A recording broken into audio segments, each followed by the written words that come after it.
അപ്പോൾ നമുക്ക് ഇനി നോക്കാനായിട്ടുള്ളത് കേസ് സിനേരിയോ 2-ൻ്റെ ക്വസ്റ്റ്യൻസ് ആണ്. കേസ് സിനേരിയോ 2 നമ്മളുടെ ഇൻസ്റ്റിറ്റ്യൂട്ട് മെറ്റീരിയലുള്ളത് it is based on Ind AS 28 നമ്മളുടെ accounting for investment in associates and joint venture എന്ന് പറയുന്ന സ്റ്റാൻഡേർഡിനെ ബേസ് ചെയ്തിട്ടാണ്. അതായത് അസോസിയേറ്റിനെ കൺസോളിഡേറ്റഡ് ഫിനാൻഷ്യൽ സ്റ്റേറ്റ്മെൻറ്റ്സിൽ എങ്ങനെയാണ് കാണിക്കേണ്ടത്.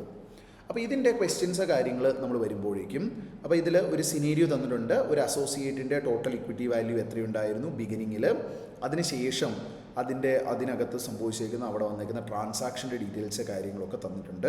അപ്പം അസോസിയേറ്റിൻ്റെ അക്കൗണ്ടിങ് ട്രീറ്റ്മെൻറ്റിലേക്ക് വരുമ്പോൾ നമുക്ക് ജസ്റ്റ് ഒന്ന് ആലോചിച്ചാൽ ഇക്വിറ്റി മെത്തേഡ് വെച്ചിട്ടാണ് ഒരു അസോസിയേറ്റിനെ നമ്മൾ അക്കൗണ്ട് ചെയ്യുക.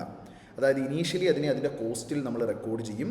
അപ്പോൾ കോസ്റ്റിൽ റെക്കോർഡ് ചെയ്തതിന് ശേഷം പിന്നീട് അസോസിയേറ്റിൻ്റെ ഇക്വിറ്റിയിൽ എന്തൊക്കെ മൂവ്മെൻറ്റ് വരുന്നുണ്ട്, അവർ പ്രോഫിറ്റ് ഏൺ ചെയ്താൽ നമ്മുടെ ഷെയർ ഓഫ് പ്രോഫിറ്റ് എത്രയാണോ അസോസിയേറ്റിൽ നമ്മളുടെ ഷെയർ ഓഫ് പ്രോഫിറ്റ് എത്രയുണ്ടോ അത്രയും നമ്മൾ ആഡ് ചെയ്തുകൊണ്ട് ഇൻവെസ്റ്റ്മെൻറ്റിലേക്ക് ആഡ് ചെയ്തുകൊണ്ട് പ്രോഫിറ്റ് നമ്മളുടെ കൺസോളിഡേറ്റഡ് P&L അക്കൗണ്ട് ചെയ്യും. ഇനി ലോസ് ആണെങ്കിൽ നമ്മളത് കുറച്ചുകൊണ്ടും അങ്ങനെ തന്നെ അക്കൗണ്ട് ചെയ്യും.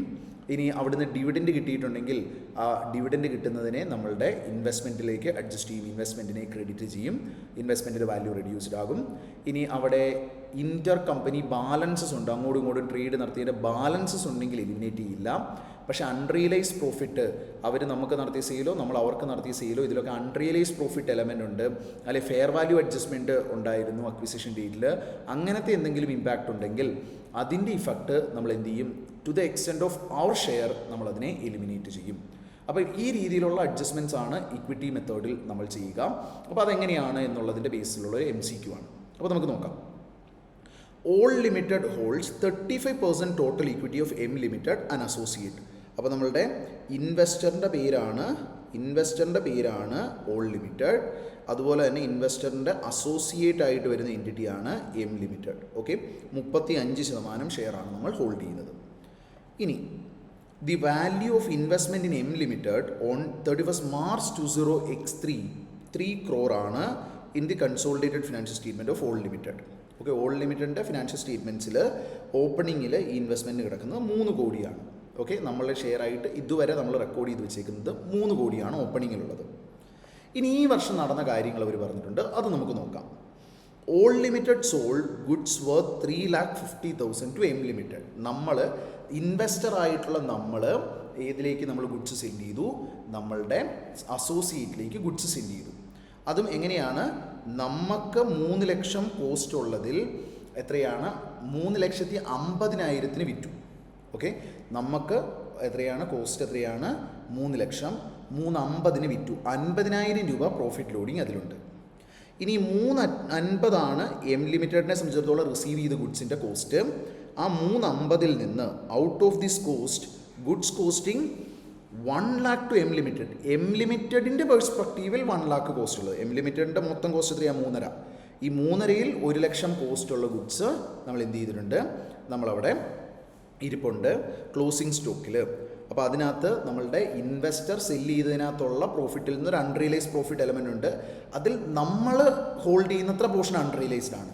ഓക്കെ, ബാക്കിയുള്ള അവരുടെ ഷെയർ ഹോൾഡേഴ്സ് 65 വേറെ ആരൊക്കെയോ ഹോൾഡ് ചെയ്യുന്നത്, അത്രയും എമൗണ്ട് നമുക്ക് റിയലൈസ്ഡ് ആണ്. നമ്മൾ ഹോൾഡ് ചെയ്യുന്ന 35% റിലേറ്റഡ് ആയിട്ടുള്ളത് അൺറിയലൈസ്ഡ് ആണ്. ഇനി നമ്മളുടെ സിറ്റുവേഷൻ എന്ന് പറയുന്നത് M limited declared dividend of 75 lakh to equity shareholders of M limited. അവിടെ ഡിവിഡൻഡ് ഉണ്ട്. അപ്പോൾ ഈ 75 lakhs ഡിവിഡൻഡ് കൊടുക്കുമ്പോൾ അതിൻ്റെ 35% എന്ത് സംഭവിക്കും, നമുക്കായിരിക്കും കിട്ടിയിട്ടുണ്ടാവുക. അത് നമ്മളുടെ ഇൻവെസ്റ്റ്മെൻറ്റ് വാല്യൂവിൽ നിന്ന് കുറയ്ക്കേണ്ട ഐറ്റമാണ്. പിന്നെ അടുത്തത് 31st മാർച്ചിൻ്റെ P&L നോക്കിയപ്പോൾ അവർക്ക് 1,50,00,000 രൂപ പ്രോഫിറ്റ് ഉണ്ട്. അവിടെയും ആ പ്രോഫിറ്റ് ഏൺ ചെയ്തതിന് 35% ഇൻവെസ്റ്റ്മെൻറ്റിലേക്ക് ആഡ് ചെയ്തുകൊണ്ട് ആ ഷെയർ ഓഫ് ഇൻകം നമ്മൾ കൺസോളിഡേറ്റഡ് P&L അക്കൗണ്ട് ചെയ്യേണ്ടതാണ്. അതാണ് ഇക്വിറ്റി മെത്തേഡിൽ ചെയ്യേണ്ടത്. അപ്പോൾ നമ്മളോട് ചോദിച്ചിരിക്കുന്ന ക്വസ്റ്റ്യൻസ് നമുക്ക് നോക്കിയാൽ ആദ്യത്തെ വളരെ സിമ്പിളായിട്ടുള്ളൊരു കാര്യമാണ്, what is the share of all limited in post acquisition profit of M limited. M ലിമിറ്റഡിന് അവിടെ 1.5 കോടി പ്രോഫിറ്റ് അവസാനം പറഞ്ഞില്ലേ, ഈ 1.5 കോടി പ്രോഫിറ്റിൽ എത്രയാണ് ഓൾ ലിമിറ്റഡിൻ്റെ ഷെയർ. അപ്പോൾ 1,50,00,000 ഇൻറ്റു 35% എത്ര വരും, 52,50,000. സോ നമ്മളുടെ answer will be B.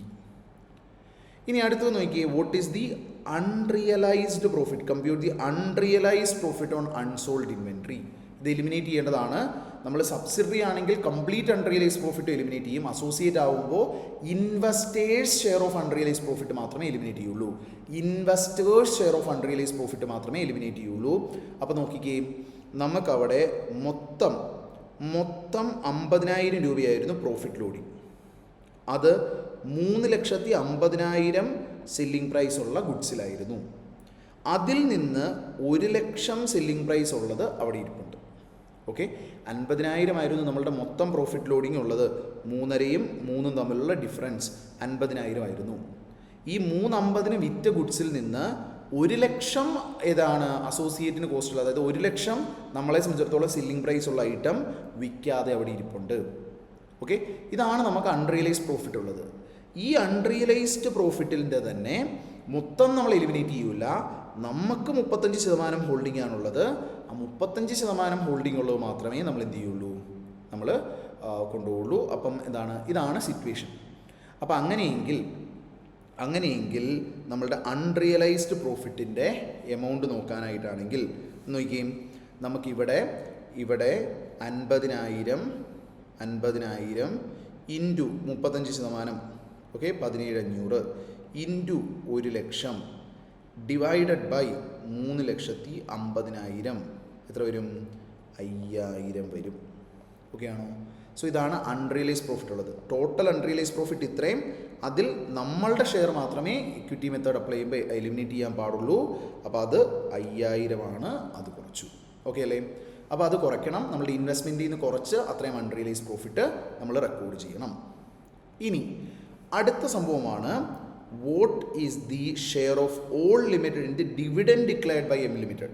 M limited എത്രയാണ് ഡിവിഡൻഡ് ഡിക്ലെയർ ചെയ്ത്? 75 ലക്ഷമാണ്.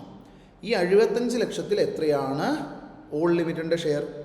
75 ലക്ഷം ഇൻറ്റു 35%. 75 ലക്ഷത്തിൻ്റെ 35% എന്ന് പറഞ്ഞാൽ എത്രയാണ്? 75 ലക്ഷം ഇൻറ്റു 35% എന്ന് പറഞ്ഞാൽ 26,25,000 അപ്പോൾ നമുക്ക് എത്ര വന്നു? സി 26,25,000 വന്നു. ഇനി അടുത്ത് നോക്കി, what is the value of investment in M limited as on 31 March 2024 as per equity method. Equity method പ്രകാരം കൺസോളിഡേറ്റഡ് ഫിനാൻഷ്യൽ സ്റ്റേറ്റ്മെൻറ്റ്സിൽ എന്തായിരിക്കും എം ലിമിറ്റഡിൻ്റെ വാല്യൂ എന്നുള്ളതാണ് അടുത്ത ചോദ്യം. അപ്പോൾ നോക്കി, ഓപ്പണിങ്ങിൽ നമ്മളുടെ വാല്യൂ 3 കോടി ആയിരുന്നു. പ്ലസ് ഇവിടെ ഈ പോസ്റ്റ് അക്വിസിഷൻ ഷെയർ 52,50,000 അത്രയും പ്രോഫിറ്റ് കൂടി നമുക്ക് അവകാശപ്പെട്ടതാണ്. അപ്പോൾ 52,50,000 നമ്മൾ ആഡ് ചെയ്തു. ഇനി നോക്കിയേ, അൺറിയലൈസ് പ്രോഫിറ്റ് 5,000 ഉണ്ടായിരുന്നു. അപ്പോൾ അൺറിയലൈസ് പ്രോഫിറ്റ് ഇൻവെസ്റ്റ്മെൻറ്റിൻ്റെ വാല്യൂവിനെ അഡ്ജസ്റ്റ് ചെയ്തുകൊണ്ടാണ് അൺറിയലൈസ് പ്രോഫിറ്റിൻ്റെ അഡ്ജസ്റ്റ്മെൻറ്റ് വരിക. സോ 5,000 നമ്മൾ കുറച്ചു. അടുത്തത് നമ്മളുടെ ഡിവിഡൻഡ് കിട്ടിക്കഴിയുമ്പോൾ ഡിവിഡൻറ്റും നമ്മൾ കുറയ്ക്കുക ചെയ്യുന്നത്.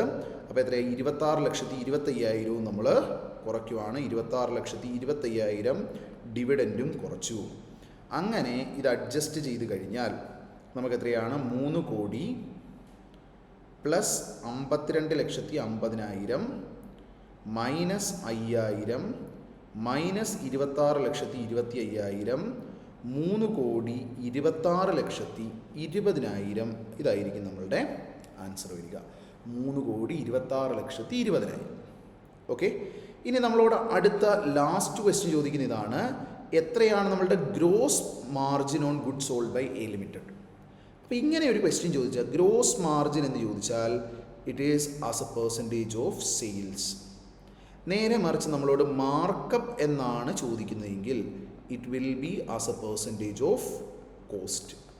Usually margin ചോദിച്ചാൽ it will be as a percentage of sales. Markup ആണ് ചോദിക്കുന്നതെങ്കിൽ it will be as a percentage of cost.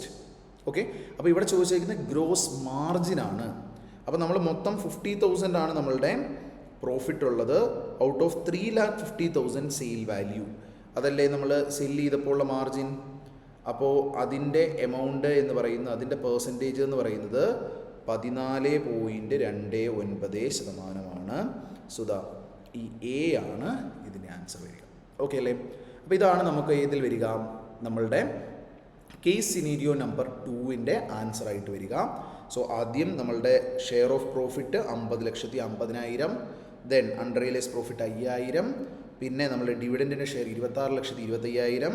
ദാ നമ്മളുടെ ഓപ്ഷൻ ഡിയിൽ 3,26,20,000 ആയിരിക്കും ക്ലോസിംഗ് ബാലൻസ്. ആൻഡ് നമുക്ക് 14.29% ആയിരിക്കും നമ്മളുടെ ഗ്രോസ് മാർജിൻ ഉണ്ടാവുക. സോ ഇതാണ് കേസ് സിനീരിയോ നമ്പർ 2ൻ്റെ ആൻസേഴ്സ് വരിക. ഓക്കെ അല്ലേ?